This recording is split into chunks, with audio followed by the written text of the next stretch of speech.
विष्णु की कार सीधा उसके ऑफिस के बाहर रुकती है और तेजा तुरंत उतरकर कार का गेट खोलता है। विष्णु अपने ब्लेजर का बटन लगाते हुए बाहर निकलता है और तेज कदमों से बिल्डिंग के अंदर चला जाता है। उसके चेहरे के भाव बिल्कुल सख्त थे, या शायद खुद को मजबूत दिखाने की कोशिश कर रहा था। विष्णु लिफ्ट के अंदर जाता है तो तेजा भी उसके साथ अंदर जाते हुए लिफ्ट की बटन प्रेस करता है। विष्णु सबको इग्नोर करते हुए सीधा अपने केबिन के अंदर जाता है। तेजा बाहर ही खड़ा रहता है, चेयर पर बैठते हुए। विष्णु को अपनी टेबल पर एक बड़ा सा फोटो फ्रेम दिखाई देता है। विष्णु हैरानी के साथ उस फोटो फ्रेम को अपने हाथ में लेता है और देखता है कि यह उसकी और सुरभि की शादी की तस्वीर थी, जिसमें दोनों मंडप में बैठे थे। उस तस्वीर में सुरभि की निगाहें झुकी हुई थी और विष्णु की निगाहें सुरभि के चेहरे पर टिकी हुई थी। उस तस्वीर में दुल्हन के लिबास में सुरभि बेहद खूबसूरत लग रही थी। उसे देखते हुए विष्णु के होठों पर हल्की सी मुस्कान आ जाती है, लेकिन अगले ही पल जैसे उसे कुछ याद आया हो और उसके चेहरे के भाव अचानक ही बदल गए। इतने में रवि केबिन के अंदर आता है। वो विष्णु के हाथ में वो तस्वीर देखता है तो अपना कॉलर चढ़ाते हुए कहता है, सर कैसी लगी शादी की तस्वीर? अब तो आप कह सकते हैं ना कि मैं अच्छी फोटोग्राफी कर लेता हूँ। विष्णु खामोश था। वो अभी भी उस तस्वीर को देख रहा था। रवि उसकी तरफ देखते हुए कहता है, सर मैं तो सारी तस्वीरें आपको पहले ही दे देता, लेकिन रितिका और विवान के चक्कर में ध्यान ही नहीं रहा। सर बताइए ना, कैसी लगी मेरी फोटोग्राफी? रवि के होठों पर एक लंबी मुस्कान थी। शायद वो विष्णु से अपनी तारीफी की उम्मीद लगाए बैठा था। विष्णु एक नज़र रवि को देखता है और फिर उस तस्वीर को इतनी जोर से जमीन पर फेंकता है कि उस फ्रेम पे चढ़ा हुआ कांच टूटकर जमीन में बिखर जाता है। इसके साथ ही रवि की मुस्कान बल्ब की तरह अचानक फ्यूज हो जाती है। विष्णु रवि को घूरते हुए कहता है, तुम फोटोग्राफी को ही अपना प्रोफेशन बना लो, क्योंकि अगर तुमने ऐसी कोई हरकत दोबारा की तो तुम इस कंपनी के बाहर फोटोग्राफी करते नजर आओगे। रवि समझ गया था कि बॉस का मूड बहुत ही ज़्यादा खराब है, इसलिए वो सिर झुकाते हुए वहाँ से निकल जाता है। विष्णु का गुस्सा खून की तरह उसकी आंखों में उतरने लगा था। वो खुद को काबू करने की कोशिश करता है, मगर कामयाब नहीं हो पाता। तुरंत अपना मोबाइल उठाता है और तेज कदमों से बाहर निकल जाता है। इधर सुरभि घर से निकली थी। आज वो अपनी शादी से पहले वाले लुक में थी। सिंपल सा चूड़ीदार सलवार सूट और गले में दुपट्टा। ना तो उसने मांग में सिंदूर भरा था और ना ही गले में मंगलसूत्र पहना था, लेकिन हमेशा की तरह ही खूबसूरत और मासूम लग रही थी। वो मेडिकल स्टोर के बाहर खड़ी थी, लेकिन आगे बढ़ते हुए उसके कदम ठहर गए। वो खुद से ही सवाल करने लगी, ये तू क्या कर रही है सुरभि? जो चीज़ इम्पॉसिबल है वो तू उसके लिए उस डेविल राय को प्रूफ देगी? ज़रूरत है तुझे प्रेगनेंसी टेस्ट करने की, जबकि तुझे पता है कि तेरा आज तक किसी के साथ वैसा रिश्ता बना ही नहीं। उस डेविल राय को अपनी इनोसेंस का सबूत देने की तुझे कोई ज़रूरत नहीं है। ऐसे ही इस रिश्ते से तूने कोई उम्मीद नहीं की थी, तो अब जब उसने तुझे अपनी लाइफ से बाहर कर दिया है तो तुझे क्यों दुख हो रहा है? सुरभि मेडिकल स्टोर के बाहर से ही अपने कदम वापस मोड़ लेती है। वो खुद से ही बातें करते हुए अपने कदम आगे बढ़ रही थी। जाने दे सुरभि, उस डेविल राय को जो सोचना है सोचे। आई डोंट केयर, कोई फर्क नहीं पड़ता। सुरभि अपनी सोच में डूबी हुई आगे बढ़ ही रही थी कि अचानक एक तेज रफ्तार कार उसके ठीक बगल में रुकती है। सुरभि चौंक जाती है। उसके कदम अपने आप ठहर जाते हैं। इससे पहले कि वो कुछ समझ पाती, उस चमचमाती हुई कार के अंदर से कोई उसका हाथ पकड़कर उसे अपनी ओर खींच लेता है। सुरभि सीधा कार के अंदर गिरती है। कार तेजी के साथ वहां से आगे बढ़ जाती है। सुरभि कार में अपना हाथ छुड़ाते हुए चीखती है, छोड़ो मुझे। लेकिन सुरभि की निगाहें जब अपने नजदीक बैठे विष्णु पर पड़ती है तो वो हैरान रह जाता है। विष्णु की आंखों में काला चश्मा चढ़ा हुआ था और उसने कसकर सुरभि की कलाई को पकड़ रखी थी। सुरभि हैरानी से गाड़ी की ड्राइविंग सीट पर देखती है, जहाँ तेजा स्पीड में गाड़ी चला रहा था। सुरभि फिर शॉक होकर विष्णु की तरफ देखती है और गुस्से में कहती है, क्या कर रहे हैं आप? हाथ छोड़िए मेरा और गाड़ी रुकवाइए। विष्णु सिर टेढ़ा करके सुरभि को देखता है और कहता है, गाड़ी नहीं रुकेगी, चुपचाप बैठी रहो। मर्डर करने के लिए नहीं लेकर जा रहा हूँ, बस बात करनी है कुछ। सुरभि चिढ़ते हुए कहती है, मुझे आपसे कोई बात नहीं करनी, कहीं नहीं जाना आपके साथ। अगर आपने गाड़ी नहीं रुकवाई तो मैं बहुत जोर से चिल्लाऊंगी, लोगों को पता चल जाएगा। सुरभि की मासूम धमकी सुनकर विष्णु डेविल स्माइल के साथ कहता है, तो चिल्ला लो, लेकिन यह गाड़ी अपनी मंजिल पर पहुँच कर ही रुकेगी। और लोगों की धमकी मुझे मत दो, मैं किसी से नहीं डरता। वैसे भी जब लोगों को ये पता चलेगा कि तुम मेरी बीवी हो, तो कोई कुछ नहीं कह पाएगा। सुरभि जोर से अपनी कलाई खींचती है और विष्णु से थोड़ी दूर खिसकते हुए कहती है, क्या सबूत है आपके पास कि मैं आपकी वाइफ हूँ? और वैसे बाहर की दुनिया में किसी परिंदे तक को ये खबर नहीं कि मेरी और आपकी शादी हुई है। इस शादी का कोई वजूद ही नहीं। ये सब कहते हुए ना जाने क्यों सुरभि के चेहरे पर मायूसी की कुछ लकीरें उभर आई थी। विष्णु सुरभि की ओर झुकते हुए उसकी आंखों में देखकर कहता है, दुनिया को भले ना मालूम हो, पर मुझे तो मालूम है। और सबूत की बात कर रही थी ना? विष्णु अपने मोबाइल की स्क्रीन सुरभि की नज़रों के सामने करता है और कहता है, यह रहा हमारी शादी का सबूत। सुरभि एक नज़र मोबाइल की स्क्रीन पर डालती है, जिसमें विष्णु और सुरभि की शादी की तस्वीर थी। सुरभि कुछ पल उस तस्वीर को देखती है और फिर अपना सिर दूसरी ओर घुमा लेती है। थोड़ी देर में कार एक अपार्टमेंट के बाहर रुकती है। तेजा जल्दी से उतरकर बाहर का दरवाजा खोलता है। विष्णु अपनी तरफ से उतरता है और फिर सुरभि की तरफ का गेट खोलते हुए उसकी कलाई पकड़कर उसे बाहर निकालता है। सुरभि अपना हाथ छुड़ाते हुए कहती है, छोड़िए मुझे, क्या है ये सब? कहाँ लेकर आए हैं आप मुझे? विष्णु एक गहरी सांस लेता है और फिर झटके से सुरभि को अपनी बाहों में उठा लेता है। सुरभि अपने पांव चलाते हुए कहती है, नीचे उतारिए मुझे, ये क्या बदतमीजी है? सुरभि को कुछ शर्मिंदगी सी महसूस हो रही थी, क्योंकि वहां तेजा भी खड़ा था। लेकिन तेजा तो खुद को ऐसे मजबूत किए हुए खड़ा था जैसे आसपास क्या हो रहा है उसे कोई फर्क ही नहीं पड़ता। चेहरे पर कोई भाव नहीं, अपने शरीर को स्ट्रेट किए हुए किसी स्टैचू की तरह चुपचाप खड़ा था। विष्णु सुरभि को लिए हुए अंदर की तरफ चला जाता है। विष्णु सुरभि को गेट पर उतारता है और अपनी जेब से चाबी निकालते हुए लॉक खोलने लगता है। तक सुरभि मौका पाकर वहां से भागने लगती है, लेकिन उससे पहले ही विष्णु आगे बढ़कर जोर से उसकी कलाई पकड़ लेता है और खींचते हुए अंदर लेकर जाता है। विष्णु दरवाजा लॉक करता है तो सुरभि चारों ओर देखते हुए कहती है, यहाँ इतना अंधेरा क्यों है? क्यों लेकर आए हैं आप मुझे यहाँ? क्या चाहते हैं आप? विष्णु कमरे में लगी स्विच ऑन करता है तो चारों ओर उजाला हो जाता है। सुरभि की जान में जान आती है। वो अपनी डरी सहमी हुई निगाहों से विष्णु की ओर देखती है तो विष्णु उसके नजदीक आने लगता है। सुरभि पीछे की तरफ बढ़ने लगती है, लेकिन विष्णु के कदम आगे की तरफ बढ़ते जा रहे थे। सुरभि को दीवार का धक्का लगता है और वो घबरा जाती है, क्योंकि विष्णु उसके बिल्कुल करीब था। कल रात विष्णु ने जिस तरह सुरभि को फोर्सफुली छुआ था, उसी बात का डर सुरभि को आज भी सता रहा था। उसे यही लग रहा था कि कल वाली हरकत करने के लिए ही विष्णु उसे यहाँ लेकर आया है। विष्णु सुरभि के बिल्कुल नजदीक आकर उसके माथे पर आई पसीने की बूंदें पोंछते हुए कहता है, तुमने सिंदूर नहीं लगाया और मंगलसूत्र भी निकाल दिया। तुमने तो एक दिन में अपना पूरा लुक चेंज कर लिया। कोई तुम्हें देखकर यही नहीं कह सकता कि तुम शादीशुदा हो। सुरभि विष्णु की तरफ देखकर कहती है, हाँ तो जो रिश्ता सिर्फ बदले की भावना से जोड़ा गया था, जिस रिश्ते में विश्वास, इज्जत और प्यार कुछ भी नहीं, उस रिश्ते का बोझ मैं क्यों लेकर चलूं? और वैसे भी आप भी तो यही चाहते हैं ना कि दुनिया को ये खबर ना लगे कि मैं आपकी वाइफ हूँ। सुहाग की ये निशानियां अगर मैं पहन के चलूंगी और लोग मुझसे मेरे पति का नाम पूछेंगे, तो क्या मैं उनसे कह सकती हूँ कि the great businessman mister B.R. Tripathi मेरे पति हैं? विष्णु दांत पीसते हुए कहता है, मुझे ताने दे रही हो? मेरे सवाल के बदले सवाल कर रही हो? सुरभि विष्णु के पास से निकलते हुए कहती है, मुझे आपसे कोई बात ही नहीं करनी है। आप ये दरवाजा खोलें, मुझे घर जाना है। विष्णु आगे बढ़कर सुरभि का हाथ पकड़ते हुए उसे अपनी तरफ खींचता है। सुरभि विष्णु के सीने से टकरा जाती है। वो दूर होने की कोशिश करती है तो विष्णु उसकी कमर में हाथ डालते हुए उसे खुद से इतना चिपका लेता है कि हवा भी उन दोनों के बीच से गुजर ना पाए। सुरभि सहमी हुई निगाहों से विष्णु की ओर देखने लगती है।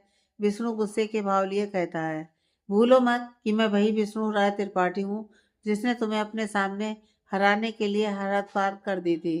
तो अब मेरे सवाल का सीधा सीधा जवाब दो, क्या डिसाइड किया है तुमने? सुरभि मासूमियत से विष्णु की तरफ देखते हुए कहती है, मतलब? विष्णु अपनी आंखें बंद करते हुए एक गहरी सांस लेता है और फिर सुरभि की आंखों में झांकते हुए कहता है, तुम उस मनन के पास वापस लौटना चाहती हो? तुमने उसे बता दिया कि तुम उसके बच्चे की मां बनने वाली हो? सुरभि कुछ पल सोच में डूब जाती है और फिर विष्णु की आंखों में एकटक देखते हुए कहती है, अगर मैं कहूँ कि मैं मनन के पास वापस नहीं लौटना चाहती विष्णु कुछ पल के लिए चुप रहता है और फिर सुरभि को आजाद करते हुए उसकी तरफ अपनी पीठ करके कहता है, शायद गलती मेरी थी। मैंने तुमसे जबरदस्ती शादी की। एक बार भी तुम्हें कुछ कहने का मौका नहीं दिया। एक बार भी ये जानने की कोशिश नहीं की कि कहीं तुम अपने प्यार के साथ इतना आगे तो नहीं बढ़ चुकी जहां से तुम चाह कर भी लौट नहीं सकती। तो जब गलती मेरी थी तो सजा तुम्हें क्यों मिले? न जाने क्यों सुरभि बड़े ध्यान से विष्णु की बातें सुन रही थी। कुछ पल की खामोशी के बाद सुरभि कहती है, तो आप क्या चाहते हैं? मैं क्या करूं? विष्णु सुरभि की तरफ पलटता है और अपनी दर्द से भरी हुई निगाहें उसकी निगाहों से मिलाते हुए कहता है, तुम्हारी ये गलती पास्ट की थी, इसलिए अगर तुम चाहो तो मैं तुम्हें और इस बच्चे को अपना सकता हूँ। अगर तुम उस मनन के साथ रिश्ता नहीं रखना चाहती हो तो मेरे पास लौट आओ। अगर तुम सच में अपने प्यार को भूलकर मेरे साथ आगे बढ़ना चाहती हो तो मैं तुम्हारी गलती भुला दूंगा। यह सब कहते हुए ना जाने क्यों विष्णु अपने जज्बातों को काबू नहीं कर पाया और आंसू की बूंदें उसकी आंखों से नीचे की तरफ उतरने लगीं, जिसका एहसास होते ही विष्णु जल्दी से अपने आंसू छुपा लेता है। सुरभि विष्णु के हर इमोशन को बड़ी बारीकी से पढ़ रही थी। वो गंभीर भाव लिए कहती है, ये जानते हुए कि मेरे पेट में किसी और का बच्चा है, आप कैसे मुझे अपनी जिंदगी में जगह दे पाएंगे? एक बार फिर खुद से सवाल करिए कि आप बर्दाश्त कर पाएंगे ये सब? विष्णु सुरभि की आंखों में देखते हुए कहता है, चलेगा, कर लूंगा बर्दाश्त, लेकिन ये बर्दाश्त नहीं कर पाऊंगा कि तुम मुझसे दूर रहो। विष्णु की बात खत्म होने के साथ ही सुरभि एक और सवाल कर देती है, क्यों? क्या रखा है उस जबरदस्ती के रिश्ते को दोबारा जोड़ने में? हमारे रास्ते अलग ही रहे तो बेहतर है। आप तो ये समझते हैं कि मैं आपके लायक ही नहीं रही, तो फिर क्यों मुझे अपने पास बुलाना चाहते हैं? सुरभि की बातों से अब विष्णु को जल्लाहट सी महसूस होने लगी थी, जैसे वो अपने जज्बातों को अब एक पल के लिए भी कंट्रोल नहीं कर सकता था। वो झुंझलाते हुए कहता है, हाँ, मैं तुम्हें अपनी ज़िंदगी में वापस चाहता हूँ। मैं हर पल तुम्हें अपनी नज़रों के सामने देखना चाहता हूँ, क्योंकि आई इस क्योंकि पर विष्णु के शब्दों को विराम लग चुका था, लेकिन सुरभि बड़ी बेसब्री से विष्णु के क्योंकि का जवाब सुनने के लिए, शायद उसका दिल जानता था कि विष्णु उससे क्या कहने वाला है, और ये सोचने मात्र से ही सुरभि का दिल धड़क उठा। वो अपनी आंखों में एक उम्मीद लिए विष्णु की तरफ देखकर कहती है, क्योंकि हर्ष अपनी कार के पीछे की सीट में बैठा अपने कानों में ईयरफोन लगाए हुए म्यूजिक एंजॉय कर रहा है। ड्राइवर कार को दौड़ा ही रहा था कि अचानक हर्ष की नज़र सड़क के किनारे खड़ी रीना पर चली जाती है। रीना इस वक्त टैक्सी रोकने की मशक्कत कर रही थी। हर्ष की कार कुछ आगे निकल चुकी थी। वो हड़बड़ाते हुए कहता है, अरे भाई, रोको रोको, गाड़ी रोको। ड्राइवर गाड़ी में जल्दी से ब्रेक लगाता है और पीछे मुड़कर हर्ष की तरफ देखते हुए कहता है, क्या हुआ सर? हर्ष सबसे पहले अपना ब्लेजर उतारता है, फिर अपनी शर्ट के कुछ बटन खोलता है और बाजुओं को कोनी तक फोल्ड कर लेता है। अपने सेट किए हुए बालों को अपने हाथों से बिगाड़ता है और ड्राइवर की तरफ देखकर कहता है, कैसा लग रहा हूँ? ड्राइवर मुंह बनाए हुए हर्ष की ओर देख रहा था तो हर्ष चिढ़ते हुए कहता है, तू रहने दे भाई, तू बस निकल यहाँ से। इतना कहकर हर्ष गाड़ी से उतरता है और फिर एक गहरी सांस लेते हुए आगे बढ़ जाता है। रीना टैक्सी का वेट करते हुए परेशान हो रही थी। तभी एक टैक्सी आकर रीना के पास रुकती है। रीना जल्दी से गेट खोलते हुए टैक्सी में बैठ जाती है और ड्राइवर की तरफ देखकर कहती है, जल्दी चलिए भैया, हॉस्पिटल जाना है। यार, सुरभि अभी भी अपनी आंखों में उम्मीद लिए हुए विष्णु की तरफ देख रही थी। विष्णु अपने चेहरे के भाव अचानक बदलते हुए सुरभि के करीब आ जाता है और उसकी बाजू को कसकर पकड़ लेता है, क्योंकि आई हेट यू, नफरत है मुझे तुमसे। और अगर तुम्हें मैंने खुद से और इस रिश्ते से आज़ाद कर दिया तो तुम तो खुशी खुशी अपनी ज़िंदगी बिताओगी, और मैं तुम्हारी ज़िंदगी में ना तो खुशियाँ देखना चाहता हूँ और ना आज़ादी। तुम्हें इस रिश्ते की कैद में रहना ही होगा। विष्णु के शब्दों ने एक पल में सुरभि की सारी उम्मीदों पर पानी फेर दिया था। उसके चेहरे पर अब गुस्से के भाव उभरने लगे थे। वो झटके से अपनी बाजू छुड़ाते हुए विष्णु से दूर होती है और दांत पीसते हुए कहती है, आप जो चाहे कर लें, लेकिन मैं किसी कीमत पर अब आपके पास नहीं लौटने वाली। मेरी जिंदगी अपनी मुट्ठी में कैद करना चाहते हैं, लेकिन मैं आपकी मुट्ठी से फिसल चुकी हूँ। सुरभि मुड़कर वहां से जाने लगती है, लेकिन वापस विष्णु की ओर देखते हुए कहती है, आप मेरे पेट में पल रहे किसी और के बच्चे को अपना नाम दे सकते हैं, लेकिन मुझ पर यह यकीन नहीं कर सकते कि मैं प्रेग्नेंट नहीं हूँ। विष्णु खामोशी से सुरभि को देख रहा था। दोनों की नजरें कुछ पल एक दूसरे में उलझी रही, जैसे दोनों आंखों ही आंखों में सारी शिकायतें जाहिर कर रहे थे। लेकिन सुरभि अपनी नजरें फेर कर वहां से बाहर निकल जाती है। विष्णु दीवार की तरफ मुड़ते हुए एक जोर का मुक्का मारता है और खुद पर ही झल्लाने लगता है। सुरभि तेज कदमों से बाहर जाती है, जहां तेजा चुपचाप गाड़ी के पास खड़ा था। सुरभि उसके पास जाकर खड़ी हो जाती है और गुस्से में कहती है, स्टेचू बनकर मत खड़े रहो, मुझे वहीं तक छोड़कर आओ जहां से लेकर आए थे। मुझे इधर का रास्ता नहीं पता। सुरभि कार का गेट खोलकर अंदर बैठ जाती है। तभी तेजा का मोबाइल रिंग होता है। वो बड़ी विनम्रता से कहता है, जी सर। दूसरी ओर से विष्णु उसे कुछ कहता है और तेजा ऑर्डर मानते हुए कहता है, ठीक है सर। तेजा अपना मोबाइल अपनी जेब में डालते हुए ड्राइविंग सीट पर बैठता है और कार को वहां से आगे बढ़ा देता है। रीना कुछ जल्दीबाजी में थी। उसके पास ये देखने का भी टाइम नहीं था कि उसकी बगल में कौन बैठा था। हर्ष कब से इस बात का इंतजार कर रहा था कि रीना उसे खुद ही नोटिस करेगी, लेकिन अब हर्ष से और इंतजार नहीं हो पाया और उसने रीना के चेहरे की ओर झांकते हुए कहा, अरे मैडम, आप पहचाना मुझे?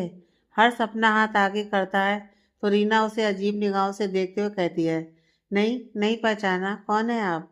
हर्ष अपना हाथ पीछे खींच लेता है और कुछ उदास हो जाता है, लेकिन अगले ही पल वो फिर से मुस्कुराते हुए कहता है, अरे याद तो करिए, ध्यान से देखिए मुझे। हर्ष के ऐसा कहने से रीना असमंजस के भाव लिए उसे गौर से देखने लगती है।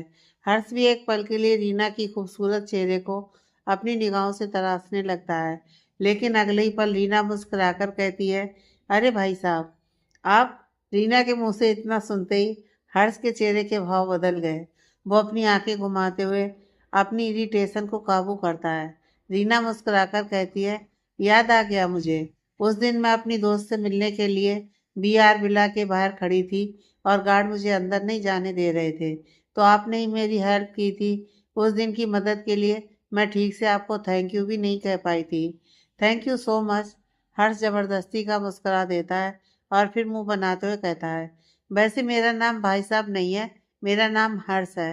रीना उसे इग्नोर करते हुए कहती है, अच्छा नाम है। हर्ष अब अंदर ही अंदर चिढ़ रहा था, लेकिन उसे पता था कि यह मौका फिर मिले ना मिले, इसलिए वो अपने भाव सहज करते हुए कहता है, आप बहुत जल्दी में हैं क्या? क्या हुआ, कोई प्रॉब्लम है क्या? रीना हर्ष की तरफ देखे बिना ही कहती है, हाँ मुझे जल्दी हॉस्पिटल पहुंचना है, मेरा भाई एडमिट है वहाँ।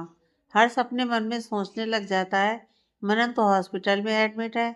और विष्णु अपने मन में बिना मतलब ही शक भरे बैठा है कि सुरभि और मनन का अभी भी कुछ चल रहा है। ये बात विष्णु को बतानी होगी। हर्ष को खामोश देख रीना अपनी बहुओं से कोड़ते हुए कहती है, वैसे आप हैं कौन? त्रिपाठी से आपका क्या रिश्ता है? आप BR विला के बाहर क्या कर रहे थे उस दिन? हर्ष को सोच में पड़ जाता है और फिर हंसते हुए कहता है, अरे मैं तो वहाँ काम करता हूँ ना, पूरा घर संभालता हूँ। और जो उस घर के मालिक है ना, मिस्टर BR त्रिपाठी, वो मुझे बहुत मानते हैं, बिल्कुल अपने घर का ही सदस्य मानते हैं सब लोग। हर्ष की बात सुनकर रीना कुछ पल खामोश रहती है। तभी टैक्सी रुकती है और ड्राइवर कहता है, मैडम हॉस्पिटल आ गया। रीना टैक्सी का गेट खोलते उतरने लगती है, लेकिन फिर वापस हर्ष की तरफ देखते हुए कहती है, मुझे आपसे बहुत ज़रूरी बात करनी है। कल शाम 6 बजे आप असली जायका रेस्टोरेंट में आ जाइएगा। हर्ष को तो जैसे अपने कानों पर यकीन नहीं हुआ, लेकिन इससे पहले कि वो रीना से कोई सवाल करता, वो टैक्सी से उतरकर काफ़ी आगे बढ़ चुकी थी। हर्ष ड्राइवर पर गुस्सा करते हुए कहता है, थोड़ा और धीरे धीरे नहीं चला सकता था? बोला था ना मैंने, धीरे चलाना। ड्राइवर मुंह बनाते हुए कहता है, अब इससे धीरे क्या ही चलाता साहब, साइकिल वाले तक हमसे आगे निकल रहे थे। हर्ष इरिटेट होते हुए कहता है, हाँ ठीक है, चल आगे बढ़ा।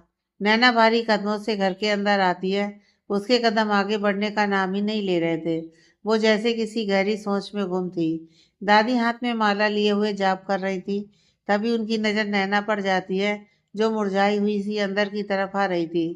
दादी कुछ पल उसे खामोशी से देखने के बाद कहती हैं, नैना कैसा रहा तेरा रिजल्ट? नैना दादी की तरफ देखते हुए कहती है, पॉजिटिव था दादी। इतने में निर्मला जी भी वहाँ पर आ जाती हैं। वो नैना की तरफ देखते हुए कहती हैं, क्या मतलब पॉजिटिव था? पास तो हो गई ना? नैना को जैसे अपनी बात रियलाइज हुई, वो बात को बनाते हुए बोली, हाँ हमारा रिजल्ट अच्छा था, मैं पास हो गई हूँ। अच्छी बात है, कहते हुए निर्मला जी दादी की बगल में बैठ जाती हैं। तभी नैना आसपास नजर दौड़ाते हुए कहती है, भाभी कहाँ है? दिखाई नहीं दी सुबह से। निर्मला जी कहती हैं, विष्णु ने कहा है कि वो कुछ दिन के लिए अपने मायके गई है। पता नहीं क्यों, लेकिन उसने हमें बताया नहीं इस बारे में, बिना कुछ कहे ही चली गई। हम उसे रोकते थोड़ी ना। निर्मला जी के चेहरे पर कुछ नाराजगी के भाव आ गए थे, ये जानकर कि सुरभि घर पर नहीं है। नैना के मन में कई आशंकाएं उठने लगी थी। वो सीधा अपने कमरे में चली जाती है। दूसरी ओर सुरभि घर आ चुकी थी। वो खिड़की के पास गुमसुम सी बैठी हुई थी और उसकी आंखों के सामने कुछ यादें तैरने लगी थी। फ्लैशबैक। जिस दिन विष्णु और पूरा परिवार कॉन्फ्रेंस मीटिंग में गया हुआ था, सुरभि घर पर अकेली थी। तब उसे एक फोन आया था। सुरभि ने मोबाइल अपने कान में लगाया ही था कि रीना रोते हुए कहती है, सुरभि, मनन भाई ने सुसाइड अटेम्प्ट किया है। हम उन्हें हॉस्पिटल लेकर आए हैं। डॉक्टर कह रहे हैं कि उनकी हालत बहुत क्रिटिकल है। प्लीज तू हॉस्पिटल आ जा। इतना सुनते ही सुरभि के हाथ पांव ठंडे पड़ गए थे।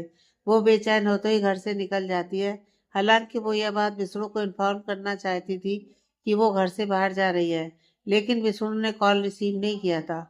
हॉस्पिटल पहुंचकर सुरभि रीना से मिलती है और रीना उसे बताती है कि मनन ने अपने हाथ की नस काट ली है। सुरभि रीना को हौसला देती है। हालांकि वहाँ संध्या जी भी मौजूद थी, लेकिन इस वक्त वो मनन के लिए रो रही थी और भगवान से उसके लिए प्रार्थनाएं कर रही थी। कुछ घंटों के बाद मनन को होश आता है और डॉक्टर उसे खतरे से बाहर बताते हैं। संध्या जी और रीना मनन से मिलने के लिए वार्ड के अंदर चले जाते हैं, लेकिन सुरभि बाहर ही खड़ी रही थी। वो यही सोच रही थी कि वो मनन से मिले या नहीं। रीना जब मनन को बताती है कि सुरभि भी यहाँ मौजूद है, तो वो जिद करने लगता है सुरभि से मिलने की। रीना संध्या जी को लेकर बाहर आती है और सुरभि से रिक्वेस्ट करती है एक बार मनन से मिलने के लिए। सुरभि मनन की इस हालत में उसे निराश नहीं करना चाहती थी, इसलिए वो उससे मिलने के लिए उसके वार्ड में जाती है। मनन चुपचाप बिस्तर में लेटा हुआ था। सुरभि अपने कदम आगे बढ़ाते हुए मनन के पास पहुंच जाती है और साइड में रखी चेयर पर बैठते हुए कहती है, तुमसे इतनी बड़ी बेवकूफ़ी की उम्मीद नहीं थी मनन। तुम सुसाइड करने के बारे में सोच भी कैसे सकते हो? मनन सुरभि की तरफ दर्द भरी निगाहों से देखकर कहता है, कोई अपनी मर्जी से सुसाइड नहीं करना चाहता सुरभि। दर्द जब चारों तरफ से घेर लेता है और उसे निकलने का कोई रास्ता नहीं बचता, तब मौत ही आसान लगती है। सुरभि असमंजस के भाव लिए कहती है, सब कुछ तो मिल गया है तुम्हें मनन। मुझसे रिश्ता तोड़ने के बाद तो तुमने सब कुछ हासिल कर लिया, फिर क्यों ये कदम उठाया? मनन की आंखें भर आती हैं। वो सुरभि की आंखों में देखते हुए कहता है, पर मैंने तुम्हें तो खो दिया ना सुरभि। मैंने तुम्हारे बदले में पैसा चुन तो लिया, लेकिन मुझे खुशी नहीं मिल रही है सुरभि। जब तुम मेरे साथ थी तो मेरी जिंदगी में एक सुकून था। जब से तुम दूर हुई हो, ये पैसा ये दौलत मुझे चुभने लगी है सुरभि। मैं बहुत पछता रहा हूँ सुरभि। मुझे तुम्हारा दिल नहीं तोड़ना चाहिए था। बहुत घाटे का सौदा कर लिया मैंने। मुझे तो लगा था कि पैसा असली खुशी है, लेकिन जब से तुम दूर हुई हो, मुझे महसूस हो रहा है कि मेरी असली खुशी तुम थी। सुरभि, मैं जी नहीं पा रहा हूँ तुम्हारे बिना सुरभि। तुम्हें छोड़ देने का गिल्ट मुझे जीने नहीं दे रहा। तुम बीआर को समझाओ ना। उससे कहो कि वो अपना पैसा वापस ले ले और मुझे मेरी खुशी लौटा दे। मैं तुम्हें वापस चाहता हूँ सुरभि। मनन की आंखों से आंसू की एक धार बह निकली थी, तो सुरभि के आंसू भी कहाँ थम पाए थे। वो अपने आंसू पोंछते हुए कहती है, मैं कोई खिलौना नहीं हूँ मनन, कि जब मन किया फेंक दिया और जब मन किया वापस उठा लिया। मैं इंसान हूँ और इंसान के अंदर इमोशंस होते हैं। एक बार टूटा हुआ भरोसा और खोया हुआ प्यार कभी वापस नहीं आते मनन। और मैंने अपने पति के साथ आगे बढ़ने का फैसला कर लिया है। जो हुआ उसे किस्मत का फैसला मान लो और आगे बढ़ जाओ। सुरभि उठती है, तभी मनन उसे रोकते हुए कहता है, क्या मेरे लिए तुम्हारा प्यार खत्म हो गया सुरभि? तो मुझे पीछे छोड़कर आगे बढ़ गई उस इंसान के साथ। सुरभि मनन की तरफ देखते हुए कहती है, ये सवाल तुम खुद से करो मनन। तुमने मुझे जितनी तकलीफ दी है, उसके बाद क्या मेरे मन में तुम्हारे लिए प्यार बचा होगा? और ये हरकत जो तुमने आज की है, उसे जिंदगी में कभी मत दोहराना। इतना कहकर सुरभि वहां से जाने के लिए अपने कदम बढ़ा देती है। मनन उसे आवाज देते हुए कहता है, हो सके तो कल एक बार आ जाना मुझसे मिलने। इसके बाद कुछ नहीं मांगूंगा। सुरभि के कानों पर मनन के ये शब्द साफ सुनाई दे रहे थे, लेकिन उसने अपने कदम नहीं रोके थे और उस कमरे से बाहर निकल गई थी। दी, कहाँ हो? दी, अर्णब की इस आवाज़ से सुरभि अपने ख्यालों से बाहर आती है और एक झूठी मुस्कान अपने चेहरे पर बिखेरते हुए कहती है, क्या है आरू, इतना क्यों चिल्ला रहा है? अर्णब सुरभि के पास आकर कहता है, अरे हमारे पापा मनाओ मिशन में काम करना है कि नहीं? सुरभि हाँ में अपना सिर हिला देती है।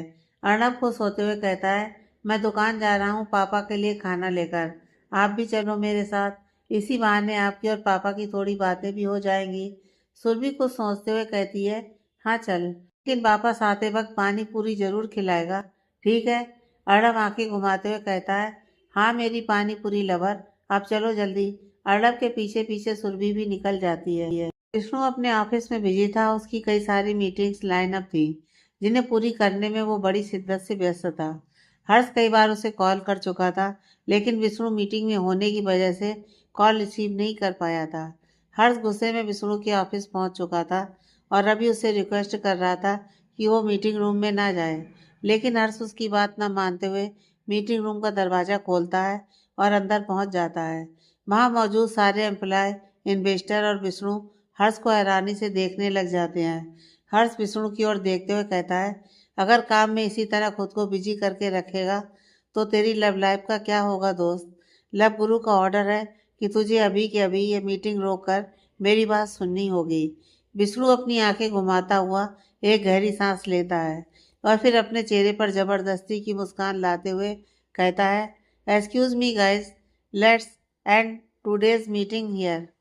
हम बाद में ये सब कंटिन्यू करेंगे। Thank you. विष्णु के इतना कहने पर वहां मौजूद सारे लोग उठकर चले जाते हैं।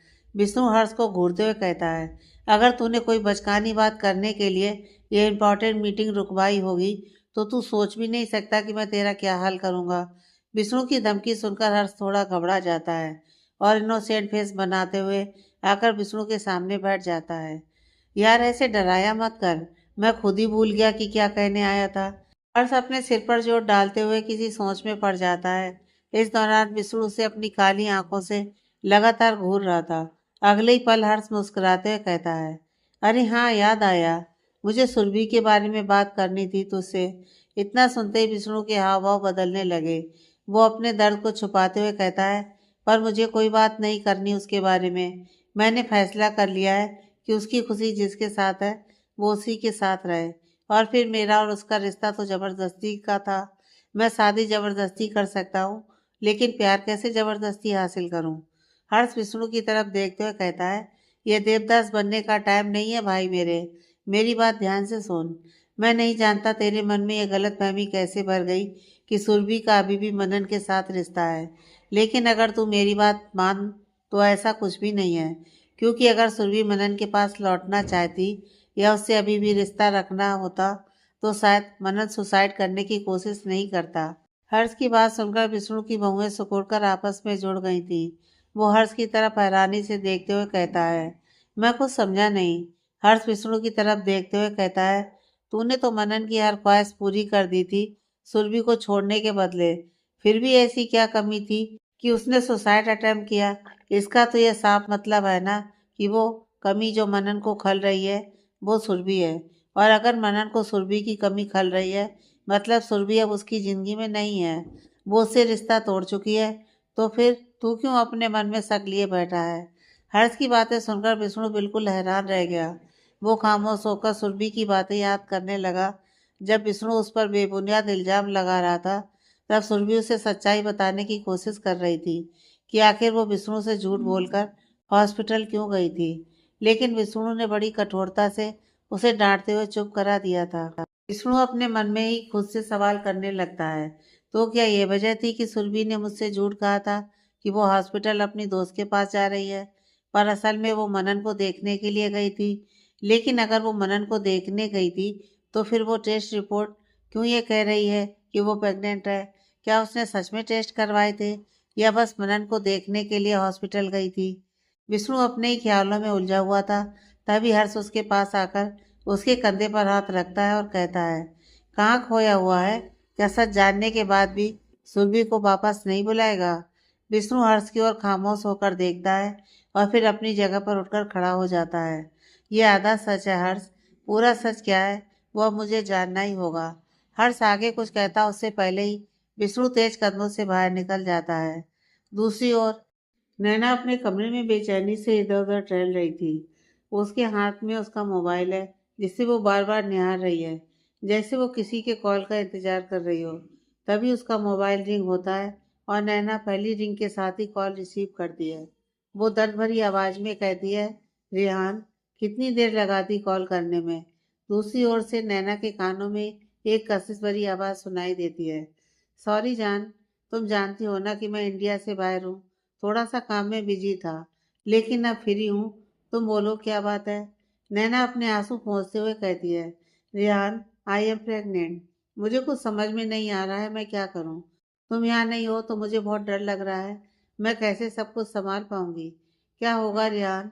रेहान जो एक आलीशान होटल के कमरे की खिड़की के पास खड़ा बाहर का नज़ारा देख रहा था। उसने बॉडी फिटेड 3 पीस सूट पहन रखा था और अपने बालों को बहुत ही स्टाइलिश वे में सेट किया हुआ था। उसके होठों पर एक छोटी सी मुस्कान आ गई थी। वो गहरी सांस लेते हुए कहता है, रिलैक्स जान, इसमें परेशान होने की क्या बात है। और हमने तो यही डिसाइड किया था ना कि इस महीने के लास्ट में हम दोनों शादी के बंधन में बन जाएंगे। वैसे भी मैं अगले हफ्ते तो इंडिया वापस आ रहा हूँ, तुम्हारी और अपनी फैमिली से बात भी कर लूँगा। डोंट वरी नैना, कुछ नहीं होगा। नैना रोते हुए कहती है, तुम अगले हफ्ते नहीं इसी हफ्ते वापस आ जाओ जान। अगर विष्णु भाई को मेरी प्रेगनेंसी की बात मालूम पड़ गई तो वो मुझे जान से मार देंगे।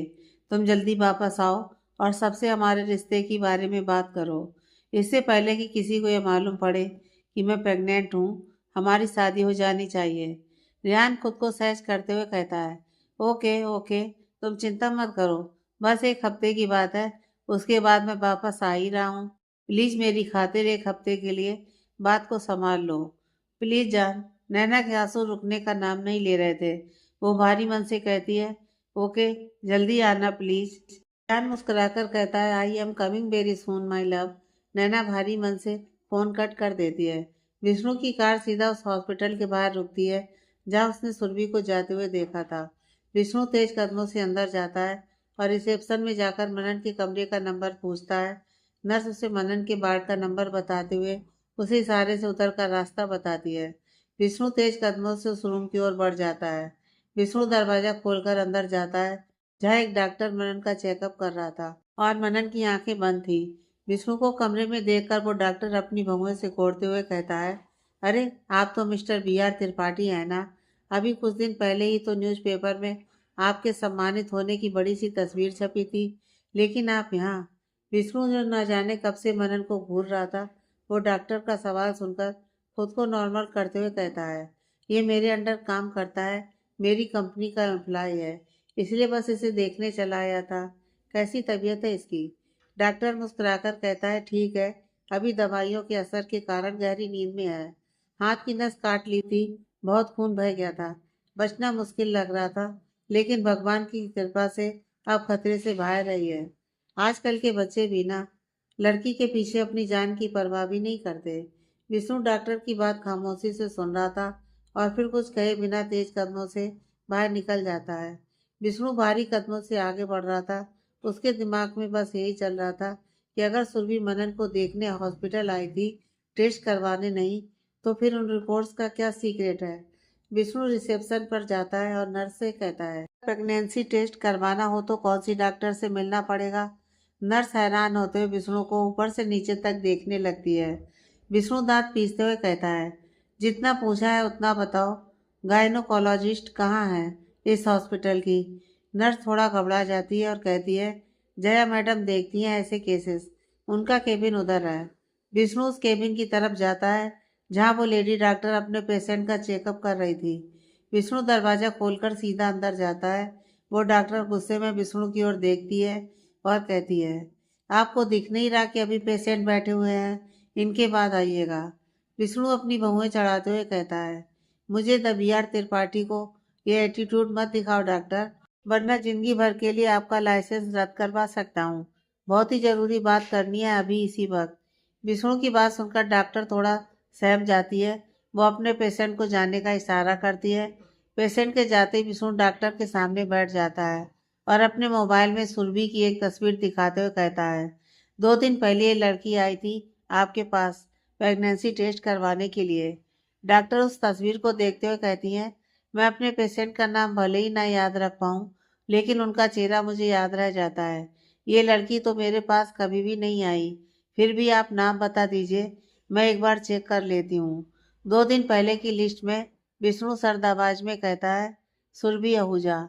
डॉक्टर लिस्ट चेक करती है, उसमें सुरभि आहूजा का नाम मेंशन था। वो हाँ में अपना सिर हिलाते हुए कहती है, हाँ सुरभि आहूजा नाम की लड़की आई तो थी, लेकिन ये वो लड़की नहीं है। उसका चेहरा तो कुछ अलग था। यह मुझे शायद ठीक से याद नहीं। आई एम सॉरी, मैं आपकी इससे ज़्यादा कोई हेल्प नहीं कर सकती। विष्णु कुछ पल खामोश बैठा रहा, लेकिन न जाने उसके दिमाग में इस वक्त क्या आया कि उसने दूसरी तस्वीर डॉक्टर के सामने करते हुए कहा, कहीं ये तो नहीं थी। मोबाइल की स्क्रीन पर नैना की फोटो देखकर डॉक्टर मुस्कुराकर कहती है, जी बिल्कुल यही थी। आई थी 2 दिन पहले मेरे पास। उन्हें डाउट था कि शायद वो प्रेग्नेंट है, इसलिए वो चेकअप करवा के श्योर होना चाहती थी। विष्णु की आंखों से मानो अंगारे बरसने लगे थे। वो बड़ी मुश्किल से खुद को काबू कर रहा था। डॉक्टर विष्णु की तरफ देखते हुए कहती है, आप कौन है सुरभि आहूजा के? विष्णु अपनी लाल आंखों से उस डॉक्टर को घूरता है और फिर तेज कदमों से बाहर निकल जाता है। इधर सुरभि अपने पापा की दुकान में काफी देर से उनकी हेल्प कर रही थी। शेखर जी नाराजगी दिखाते हुए कहते हैं, मैं जानता हूँ तू ये सब क्यों कर रही है, लेकिन मैंने तुझे कहा ना कि तू घर जा अर्नब के साथ, मैं सब संभाल लूंगा। तुझे मेरी बात समझ क्यों नहीं आती? सुरभि मुंह फुलाए हुए कहती है, जब तक आप दुकान बंद करके घर नहीं जाएंगे तब तक मैं भी नहीं जाऊंगी। आप जानबूझकर मेरे सोने के बाद घर आते हैं और मेरे उठने से पहले वापस निकल जाते हैं ताकि आपको मुझसे बात ना करनी पड़े। लेकिन आज जब तक आप घर नहीं चलेंगे तब तक मैं नहीं जाऊंगी। शेखर जी चिढ़ते हुए कहते हैं, कितनी जिद्दी लड़की है ये। सुरभि मुंह टेढ़ा करते हुए कहती है, आप ही की बेटी हूँ। शेखर जी अपना गुस्सा कंट्रोल करते हुए कहते हैं, अगर तू चाहती है कि मैं घर जल्दी आ जाऊं और तुझसे बात करूं तो जल्दी से अर्नब के साथ निकल, अंधेरा होने वाला है। सुरभि का मुंह बन जाता है और वो चिढ़ते हुए कहती है, आप कब आओगे? इस बार शेखर जी थोड़ा मुस्कुराकर कहते हैं, तू घर पहुंचेगी उसके आधे घंटे बाद मैं भी आ जाऊंगा। सुरभि कुछ नहीं कहती है तो शेखर जी अर्नब को आवाज लगाते हैं, जो मोबाइल में गेम खेलने में बिजी था। अर्नब अपना मोबाइल जेब में रखते हुए उनके पास आता है। शेखर जी उससे कहते हैं, घर के लिए निकलो तुम दोनों, और अंधेरा भी होने वाला है तो बाइक की स्पीड जरा स्लो रखना। ठीक है पापा। इतना कहकर अर्नब दुकान से बाहर निकल जाता है और सुरभि भी उसके पीछे चल देती है। सुरभि अर्नब के पीछे बाइक पर बैठी हुई थी, तभी उसकी नज़र पानी पूरी के ठेले पर पड़ती है। वो अर्नब को कहती है, आरू बाइक रोकना, तूने कहा था ना कि पानी पूरी खिलाएगा। अरे यार दी, आप पानी पूरी के लिए इतना क्यों ललचाते रहते हो? हद है। अर्नब झूठा गुस्सा दिखाता है, लेकिन सुरभि सच में गुस्सा हो जाती है। मुंह मुंह बनाते हुए कहती है, तू खिला रहा है या नहीं? अच्छा मेरी माँ, चलो। इतना कहकर अर्नब अपनी बाइक को साइड में लगाता है और दोनों पानी पूरी खाने लग जाते हैं। सुरभि मजे से पानी पूरी खा रही थी, अभी उसकी बाजू में से एक सख्त पकड़ महसूस होती है और कोई उसे अपनी तरफ जबरदस्ती घुमाता है। सुरभि के हाथ में ली हुई कटोरी जमीन पर गिर जाती है। सुरभि गुस्से में अपनी नज़र उठाती है तो सामने विष्णु खड़ा था। वो अजीब निगाहों से सुरभि को देख रहा था। सुरभि अपनी बाजू छुड़ाते हुए कहती है, क्या है, आप हर वक्त मेरा पीछा क्यों करते रहते हैं? विष्णु शांत लहजे में कहता है, मेरे साथ चलो, मुझे तुमसे कुछ बहुत ज़रूरी बात करनी है। सुरभि जबरदस्ती मुस्कुराते हुए कहती है, आई एम सॉरी, लेकिन मैं आपके साथ नहीं चल सकती। एक्चुअली मैं प्रेग्नेंट हूँ ना, तो मेरा खट्टा खाने का बड़ा मन कर रहा है, इसलिए पानी पूरी खा रही हूँ। तो मिस्टर बी आर त्रिपाठी, आप इस वक्त यहाँ से जाइए। विष्णु दांत पीसते हुए कहता है, लोग देख रहे हैं, चुपचाप गाड़ी में बैठो। अर्नब विष्णु को काफी देर से घूर रहा था। वो अभी तक सिर्फ इतना ही जानता था कि सुरभि ने बी आर त्रिपाठी से शादी की है, लेकिन आज वो अपने सामने विष्णु को पहली बार देख रहा था। वो अपने मन ही मन कहता है, ये आदमी तो बिल्कुल हीरो लग रहा है, इससे शादी की है दी ने, वाह। लेकिन सुरभि को परेशान देख अर्नब गुस्से में विष्णु को घूरते हुए कहता है, क्यों मेरी दीदी को परेशान कर रहे हैं आप? वो कह रही है ना कि उन्हें आपके साथ नहीं जाना, तो आप जा क्यों नहीं रहे यहाँ से? या आप ये चाहते हैं कि मैं आसपास के लोगों की मदद लूं आपको हमारे रास्ते से हटाने के लिए? विष्णु सुरभि से अपनी नजरें हटाकर अर्नब की ओर देखते हुए कहता है, छोटू, अगर तुम अभी चुपचाप घर के लिए नहीं निकले तो मैं तुम्हारा वो सीक्रेट तुम्हारे माँ पापा और तुम्हारी दी को बता दूंगा, जिसे तुम इतने दिनों से छुपा रहे हो। अर्णब अपना तूक अंदर करते हुए कहता है, कौन सा सीक्रेट? विष्णु अपनी भौहें चढ़ाते हुए कहता है, वही, रिया और तुम। विष्णु अपनी बात पूरी करता उससे पहले ही अर्णब घबराते हुए कहता है, दी, आप जीजू के साथ आ जाना, वो कार में सेफली आपको घर छोड़ देंगे। मैं निकलता हूँ, मम्मी का फोन आ रहा है, अर्जेंट काम है उन्हें। सुरभि आंखें बड़ी करते हुए अर्णब को देखती है, लेकिन आरू, तू मुझे अकेले। सुरभि की बात जारी थी, लेकिन अर्णब उसे अनसुना करते हुए वहां से निकल चुका था। सुरभि गुस्से में विष्णु की ओर देखती है, क्या कह के डराया आपने मेरे भाई को, और क्यों आप मेरा पीछा कर रहे हैं? जाइए यहाँ से, विष्णु दांत पीसते हुए कहता है।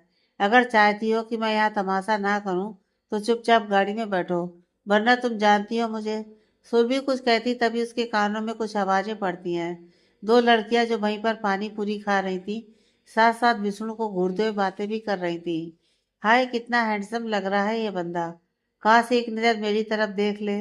दूसरी लड़की भी विष्णु की बॉडी पर अपनी नजर जमाते हुए कहती है, इसकी तो बॉडी भी कितनी हॉट एंड फिट है, कसम से किसी मूवी का हीरो लग रहा है। और ये लड़की इतनी डैशिंग बंदे को एटीट्यूड दिखा रही है। उन लड़कियों का विष्णु को ताड़ना न जाने को सुरभि को बुरा लगा। उसके चेहरे पर नाराजगी के भाव दिखने लगे थे। वो विष्णु की ओर गुस्से में देखती है तो विष्णु तिरछा मुस्कुरा देता है। कहीं ना कहीं उसे भी उन लड़कियों की खुसुर फुसुर सुनाई दे गई थी। सुरभि विष्णु को इग्नोर करते हुए वहां से आगे बढ़ जाती है। विष्णु उसके पीछे अपने कदम बढ़ाते हुए कहता है, चुपचाप गाड़ी में बैठो, तमाशा मत करो। सुरभि अपने कदम आगे बढ़ाते हुए कहती है, आपने आरू को भेज दिया तो क्या मैं अपने घर नहीं पहुंच पाऊंगी? मुझे मेरे घर का रास्ता पता है। सुरभि के कदम आगे बढ़ ही रहे थे कि विष्णु उसकी कलाई पकड़ते हुए उसे अपनी ओर खींच लेता है और एक झटके से उसे अपनी बाहों में उठा लेता है। सुरभि हैरानी से चारों तरफ नजरें घुमाती है। जिनमें से कुछ लोग उन दोनों को देखकर हंस रहे थे। सुरभि को एम्बेरेसिंग फील होता है। वो विष्णु से रिक्वेस्ट करती है, सब देख रहे हैं, प्लीज नीचे उतारिए। विष्णु सुरभि की तरफ देखते हुए तिरछा मुस्कुराकर कहता है, अगर मैं किसी और लड़की के साथ ये सब कर रहा होता तो मुझे जरूर इन लोगों की परवाह होती, लेकिन तुम मेरी वाइफ हो और तुम्हारे साथ कुछ भी करने का हक है मेरे पास। सुरभि की आंखें बड़ी हो जाती हैं। वो घूरकर विष्णु की ओर देखती है। विष्णु सुरभि को बाहों में उठाए हुए कार के पास लेकर जाता है और अगली सीट पर उसे बैठाते हुए खुद ड्राइविंग सीट पर बैठ जाता है। सुरभि बहुत ज़्यादा परेशान हो रही थी। वो लगातार विष्णु से सवाल कर रही थी कि वो उसे कहाँ लेकर जा रहा है, लेकिन विष्णु कोई जवाब नहीं दे रहा था। वो एकटक सामने की ओर देख रहा था और फुल स्पीड में गाड़ी दौड़ा रहा था। विष्णु की कार एक सुनसान सी जगह पर रुकती है। हल्का हल्का अंधेरा होने लगा था और चांद अपनी रोशनी फैलाने के लिए बेकरार था। विष्णु कार से उतरता है और सुरभि की तरफ का दरवाजा खोलता है। सुरभि कुछ सोचते हुए नीचे उतरती है। वो चारों तरफ अपनी नजरें दौड़ाने लगती है। ढलती हुई शाम और तालाब का किनारा, ठंडी सुकून भरी हवाएं और नाचते हुए हरे भरे पेड़, बहुत ही खूबसूरत सी जगह थी। सुरभि विष्णु की तरफ देखते हुए कहती है, यहाँ क्यों लाए हैं आप मुझे? विष्णु सुरभि के नजदीक आकर उसकी आंखों में देखते हुए कहता है, बात करनी थी, बहुत जरूरी, और अगर तुम्हें जबरदस्ती लेकर नहीं आता तो मेरी बात ही नहीं सुनती, इसलिए जबरदस्ती करनी पड़ी। सुरभि आंखें तरेरते हुए कहती है, और आता भी क्या है आपको? हर वक्त जबरदस्ती करते हैं आप मेरे साथ। अगले ही पल सुरभि की आंखों में आंसू भर आते हैं। वो मुंह बनाते हुए कहती है, जिंदगी क्या थी और आपने क्या बना दी? पहले खुद ही गलती की, उस गलती को मानने की जगह आपने मुझे सजा दी, जबरदस्ती मुझसे शादी की, उसके बाद हर पल मुझे बेइज्जत किया, हमेशा मेरे ऊपर अपना गुस्सा निकाला और फिर एक ऐसे पाप का दाग लगा दिया मुझ पर जो मैंने कभी किया ही नहीं। आपने मुझे करेक्टर लेस कह दिया। मैं आपसे कहती रही कि आपको गलत फहमी हुई है, लेकिन आपको मुझ पर विश्वास ही नहीं हुआ, और अब जब आपने मुझे अपनी ज़िंदगी से बाहर फेंक दिया है, तब भी आप मुझे सुकून से नहीं जीने दे रहे हैं, हर वक्त बस ज़बरदस्ती। सुरभि से रहा नहीं गया और उसका दर्द आंसू बनकर उसकी आंखों से लुढ़कने लगा। सुरभि के आंसू विष्णु को बहुत तकलीफ दे रहे थे। वो आगे बढ़कर सुरभि को झटके से अपने सीने में छुपा लेता है। सुरभि को तो जैसे कब से तलाश थी किसी के कंधे की, जिस पर सिर रखकर वो अपना सारा दर्द बहा सके। वो चाह कर भी विष्णु के सीने से दूर नहीं हट सकी और उसके सीने में छुपे हुए रोने लगी। सुरभि की आंखों का सैलाब विष्णु की आंखों में भी उमड़ने लगा था। उसकी आंखें भी नम हो चली थी। वो सुरभि की कमर में अपने हाथ कस देता है और सुरभि सिसक सिसक कर रोने लगती है। विष्णु के सीने से लगे हुए सुरभि को एक अलग सा सुकून महसूस हो रहा था। विष्णु के बदन की तपिश और उसकी आकर्षक खुशबू सुरभि के मन में कोई नए एहसास जगा रही थी, जिन्हें सुरभि अभी स्वीकार नहीं कर पा रही थी। विष्णु सुरभि को अपनी बाहों में भरे हुए बस उसे महसूस कर रहा था। कुछ पल की खामोशी के बाद सुरभि विष्णु के सीने से अपना सिर उठाते हुए उससे 2 कदम पीछे हो जाती है और अपनी नज़रें नीचे झुकाते हुए कहती है, सॉरी, गलती से मैं आपके करीब आ गई थी, लेकिन मेरा आपको सेड्यूस करने का कोई इरादा नहीं था। सुरभि की बात सुनकर विष्णु की भौहें सिकुड़ जाती हैं। उसे याद आता है कि बाथरूम में छिपकली होने की वजह से सुरभि डरकर विष्णु के सीने में छुप गई थी और विष्णु ने उस पर इल्जाम लगाया था कि सुरभि उसे सेड्यूस करने की कोशिश कर रही है। इसी बात का ताना सुरभि ने इस वक्त विष्णु को दिया था। विष्णु सुरभि के चेहरे को कुछ पल देखता है और फिर उसके बिल्कुल नजदीक आकर कहता है, विष्णु राय त्रिपाठी किसी को सॉरी नहीं कहता, चाहे गलती खुद उसी की क्यों ना हो। लेकिन मैं तुमसे माफी मांग रहा हूँ। I am sorry. मैंने पहले ही तुम्हारे साथ बहुत ज्यादती की थी, लेकिन उससे भी ज्यादा तुम पर यकीन न करके मैंने तुम्हें तकलीफ दी है। तुम पर झूठा इल्जाम लगाकर तुम्हें दर्द दिया है। आई एम सॉरी, प्लीज माफ कर दो। सुरभि विष्णु की तरफ कुछ पल देखती रहती है और फिर अपनी पीठ उसकी तरफ करते हुए कहती है, मुझे घर जाना है, प्लीज घर छोड़ दीजिए। विष्णु का दिल बेचैन हो जाता है। वो सुरभि के सामने आकर कहता है, पहले जवाब तो दो। मैं तुमसे अपनी हर बदतमीजी के लिए, अपनी हर मनमानी के लिए, अपनी हर गलती के लिए माफी मांगता हूँ। I am sorry. Surabhi Vishnu की तरफ देखती है और सर्द आवाज में कहती है, अब क्या माफ़ी भी ज़बरदस्ती लेंगे? कम से कम उसमें तो मेरा हक रहने दीजिए। विष्णु खामोश रह जाता है। वो कुछ पल सुरभि की निगाहों में बेचैन होते हुए देखता है और कहता है, तो क्या तुम मुझे माफ़ नहीं करोगी? सुरभि विष्णु की आंखों में देखते हुए कहती है, अब तक आपने जो किया था शायद उसके लिए मैं आपको माफ़ कर देती, लेकिन उस रात आपने मेरी कितनी बेइज्जती की, इस बात का आपको शायद अभी भी कोई अंदाजा नहीं है। बस एक बार यकीन कर लेते आप मुझ पर, लेकिन नहीं, कैसे घटिया घटिया सवाल किए मुझसे। विष्णु खामोशी से सुरभि की बात सुन रहा था। सुरभि की आंखें फिर से डबडबा आई थी। वो रोते हुए कहती है, मैं किसी और के साथ सो चुकी हूँ। ऐसे शब्द यूज किया आपने मेरे लिए, और इस सबसे भी ज्यादा तकलीफ मुझे तब हुई जब आपने फोर्सफुली मेरे शरीर को छुआ, मुझे तकलीफ दी और मुझे अपने घर और अपनी जिंदगी से निकलने के लिए कह दिया। अब आपके माफी मांग लेने से मेरे वो सारे दर्द, सारी तकलीफें एक पल में गायब नहीं हो जाएंगी। विष्णु और सुरभि कुछ पल एक दूसरे की नम आंखों में खामोशी से झांक रहे थे। जो शब्द जुबान नहीं कह पा रहे थे, वो निगाहें कहती जा रही थी। सुरभि की निगाहों में शिकायत थी तो विष्णु की आंखों में पछतावा। विष्णु सुरभि के बिल्कुल करीब आकर उसके कंधे पर हाथ रखते हुए कहता है, तुम बोलो, मैं ऐसा क्या करूं कि तुम्हारी माफी हासिल कर पाऊं? तुम जो कहोगी मैं वो करूंगा, पक्का। कुछ पल के लिए वो सुकून भरा माहौल बिल्कुल शांत हो गया था। सुनाई दे रहा था तो बस दो दिलों की धड़कनों का शोर।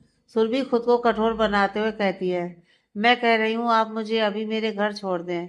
सुरभि खुद को आजाद करते हुए वहां से कार की ओर बढ़ जाती है। विष्णु मूर्ति बने खड़ा रह जाता है। उसे जितना खुद पर गुस्सा आ रहा था, उतना ही सुरभि के लिए बुरा भी लग रहा था।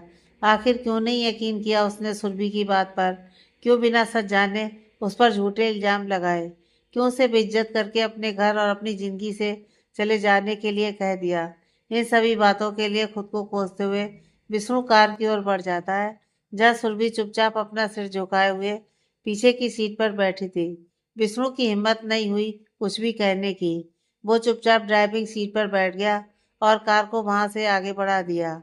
बीआर बिला। सुबह सुबह दादी और निर्मला जी हॉल में बैठे हुए थे। दोनों के हाथ में कॉफी का कप था, जिसके सिप लेते हुए निर्मला जी कहती हैं, माँ, मैंने नैना के लिए एक लड़का पसंद किया है। उस दिन हर्ष ने कुछ तस्वीरें दिखाई थी ना, उन्हीं में से एक लड़का मुझे बहुत पसंद आया।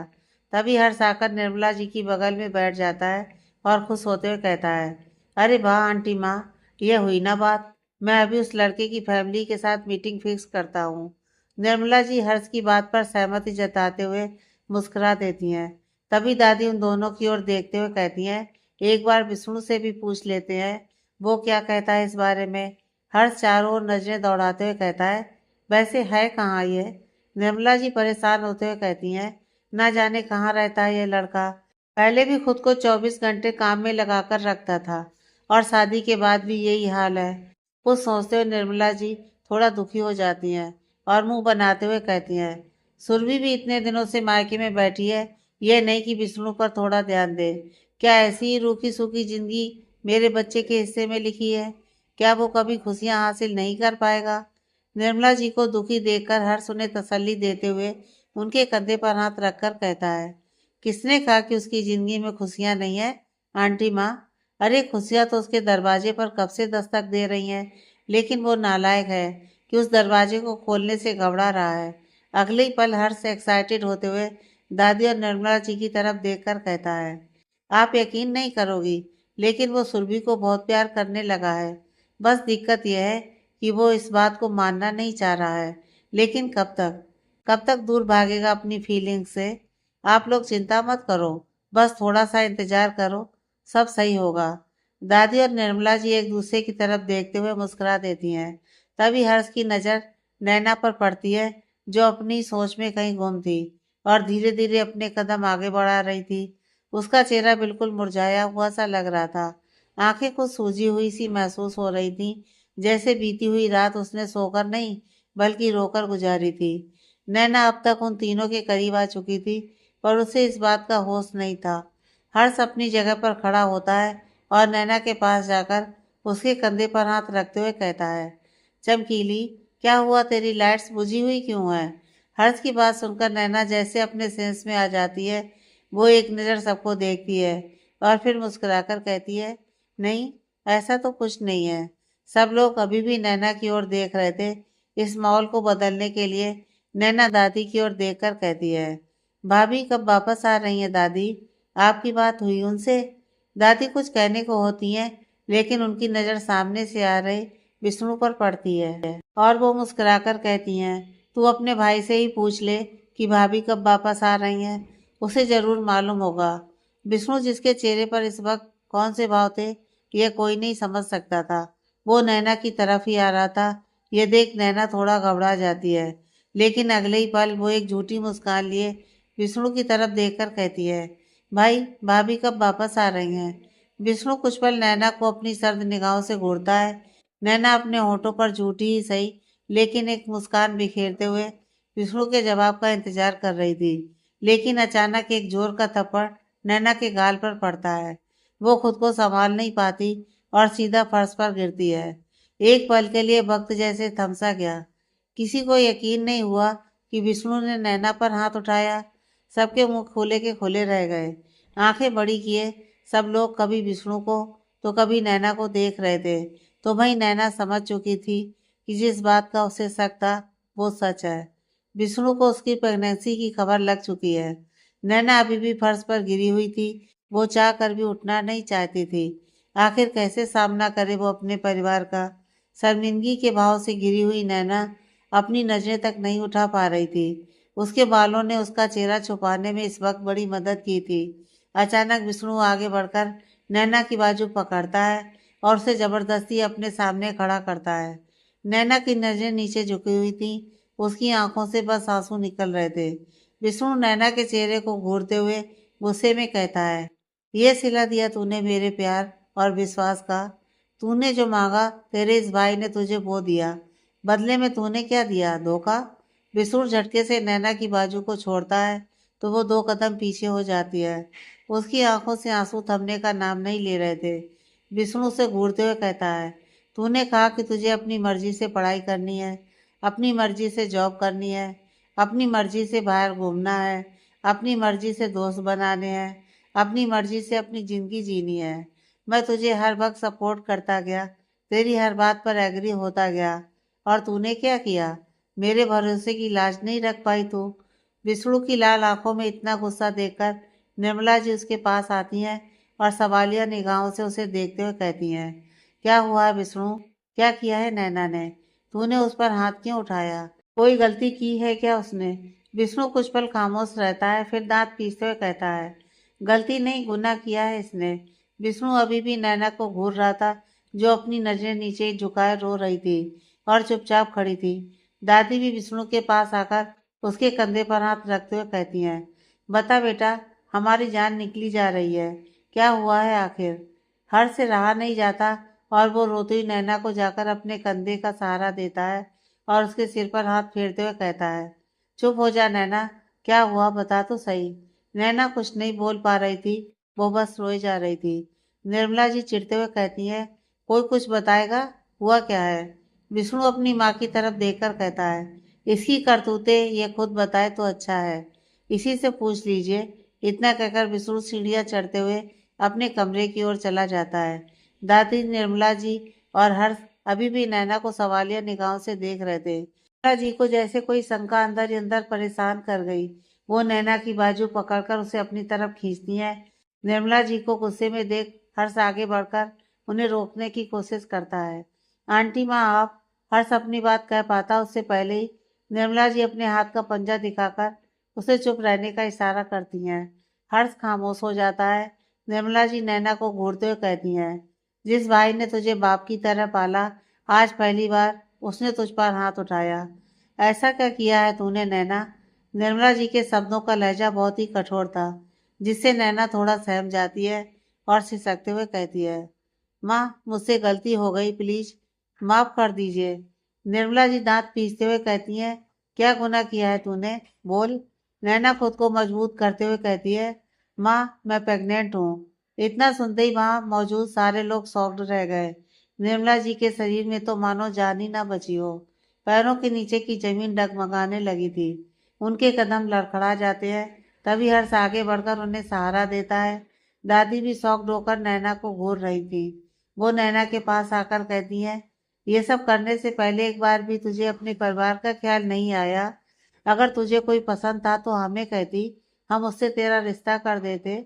लेकिन रिश्ते से पहले अपनी मर्यादा को शर्मिंदा करने की क्या जरूरत थी नैना? तुझसे इस बेवकूफ़ी की उम्मीद नहीं थी। इतना कहकर दादी तेज कदमों से अपने कमरे की ओर चली जाती हैं। निर्मला जी की आंखों से आंसू लगातार बह रहे थे। वो रोते हुए कहती हैं, क्या कमी रह गई थी मेरी परवरिश में जो तूने इतना बड़ा दाग लगा दिया? शर्म आती है तुझे अपनी बेटी कहते हुए? नैना को निर्मला जी की इस बात से बहुत ज्यादा दर्द हुआ। वो अपनी आंखों में आंसू लिए कहती है, ऐसा मत कहो माँ। खबरदार जो तूने आज के बाद मुझे अपनी गंदी जुबान से माँ कहा तो मर गया तेरा परिवार तेरे लिए। इतना कहकर निर्मला जी गुस्से में वहां से निकल जाती हैं। हर्ष अभी भी नैना को देख रहा था। शायद वो समझ नहीं पा रहा था कि नैना का साथ दे या नहीं। उसे तसल्ली दे भी तो क्या कहकर, आखिर गलती तो उसने की है। हर्ष कुछ कहता उससे पहले ही नैना दौड़ते हुए वहां से अपने कमरे की तरफ चली जाती है। आगे की कहानी नेक्स्ट पार्ट में।